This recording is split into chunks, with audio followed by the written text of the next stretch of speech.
Hana mến chào cô bác, anh chị và các bạn. Hôm nay Hana xin mời cô bác, anh chị và các bạn cùng với Hana làm món bánh ít bột bán. Bánh sau khi làm xong, vỏ bánh dai dai giòn giòn nhưng rất là mềm dẻo. Phần nhân thì rất là thơm ngon. Nếu thích, xin mời cô bác, anh chị và các bạn làm cùng với Hana nhé. Để lá chuối được mềm dẻo thì mình sẽ trụng lá chuối trong nước sôi khoảng 30 giây. Sau đó để ráo và lau cho thật khô.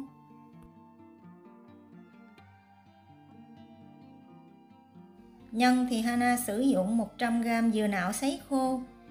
Thêm 100ml nước ấm vào trộn đều, ngâm khoảng 10 phút. Nếu cô bác, anh chị và các bạn sử dụng dừa tươi thì mình bỏ qua phần ngâm này nhé. Đây là loại đường thốt nốt Hana sử dụng, rất là thơm. Nếu cô bác, anh chị và các bạn không có, mình sử dụng đường thốt nốt hoặc đường cát thường cũng được. Bắt một cái chảo lên bếp ở lửa vừa, thêm 75ml nước, 75g đường thốt nốt cắt nhỏ hoặc là đường cát. Mình sẽ nấu cho đường tan hoàn toàn. Khi đường tan thì mình sẽ nấu lửa nhỏ thêm 10 phút nữa, cho tới khi đường hơi sệt lại.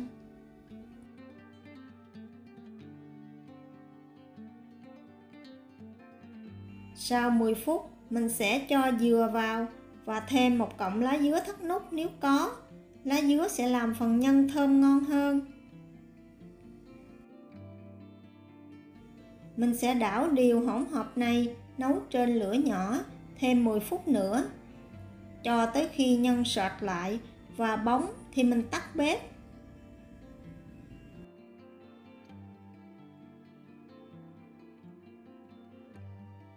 Mình sẽ để phần nhân này nguội, sau đó vo viên.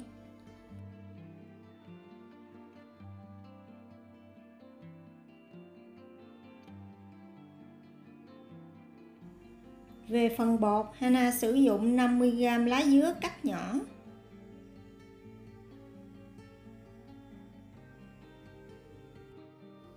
Cho vào máy xay sinh tố và thêm 500ml nước ấm vào, xay nhuyễn và mình sẽ lọc lấy nước. Nước ấm giúp lá dứa giữ được màu xanh.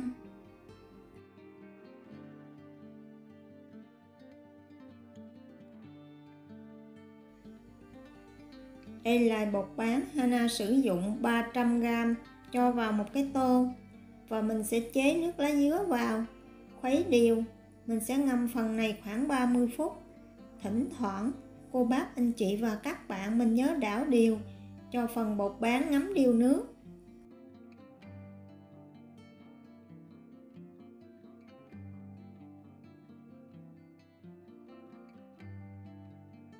Sau khi nhân dừa nguội hẳn thì mình sẽ dùng tay vo từng viên nhỏ có kích thước bằng nhau.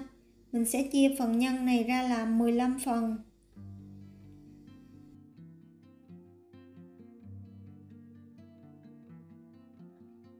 Sau 30 phút, mình sẽ trộn đều phần bột bán này lên, cho bột bán qua rây và mình sẽ ép bỏ bớt khoảng 100ml nước.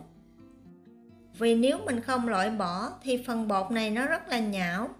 Nếu mình ngâm ít nước thì phần bột này sau khi làm xong bánh sẽ bị khô cứng.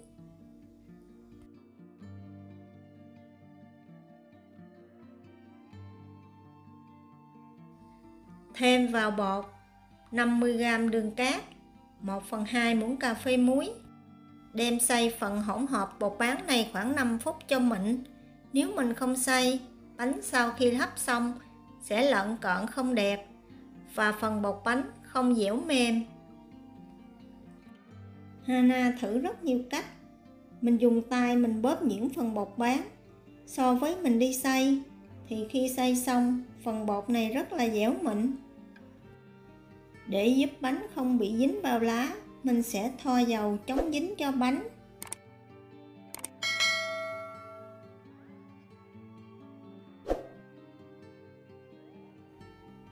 Gấp chéo lá lại, vuốt tạo thành đường thẳng. Sau đó gấp lại một lần nữa tạo thành hình tam giác.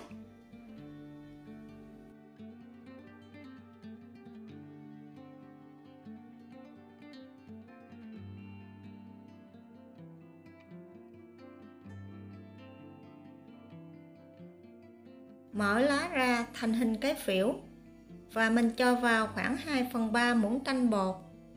Dàn mỏng ra, cho nhân vào giữa. Thêm 2/3 muỗng canh bột lên trên, lấp kín phần nhân lại. Sau đó mình sẽ gấp các mép lá lại với nhau và gấp đáy lại cho kín.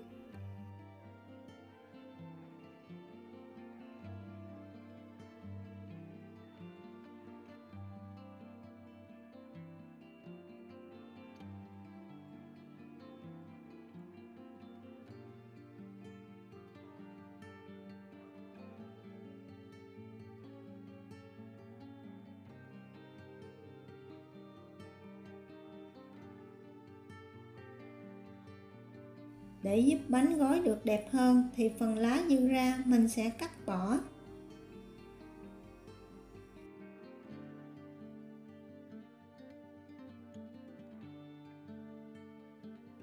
Mình sẽ tiếp tục làm như vậy cho tới khi hết phần nguyên liệu.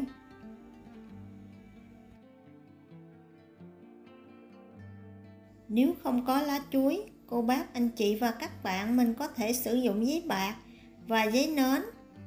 Mình cũng sẽ gói giống như vậy.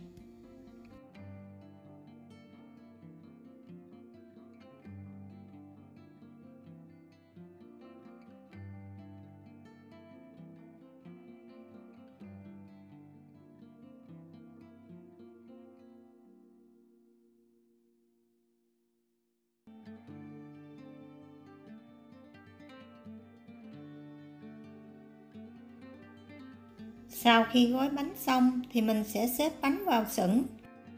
Để giúp bánh không bị bung lá trong khi hấp thì mình sẽ úp hai phần đáy bánh lại với nhau. Phần gấp mí mình sẽ úp ngược xuống sửng.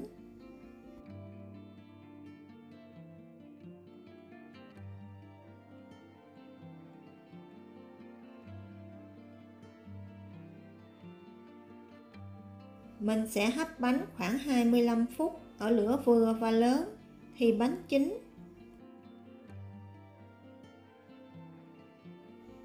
Và đây là thành phẩm bánh ít bột bán nhân dừa của Hana.